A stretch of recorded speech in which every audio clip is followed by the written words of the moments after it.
2、1，好哦。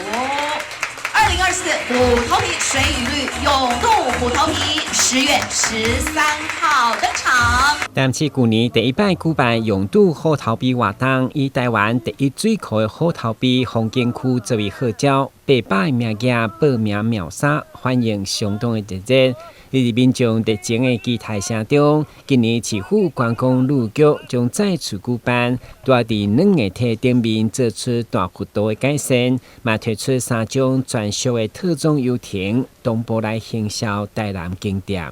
去年不一样的是，我们用这个活动的首度采用活动的晶片。那可以这个安全的上下水的人数的这个统计之外，也可以让大家的成绩能够在透过 QR code 能够拿得到这个永渡的这个成绩。那第二个就是我们优化这个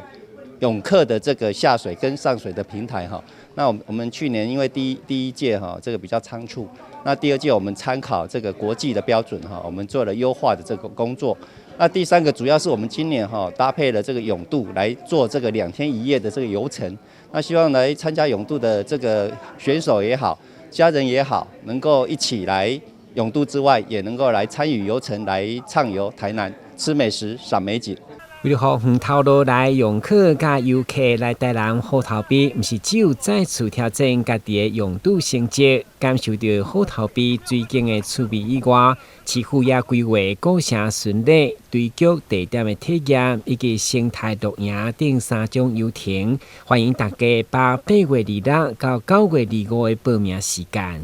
所以我们一定要让更多人认识、了解、喜欢，而且愿意来虎头皮。那很多早上市民朋友都早上6点以前都进虎头皮去晨运这个，但是晨运之外，他们就讲说，晨泳也不错所以说这个除了这个部分之外，虎头皮的水上活动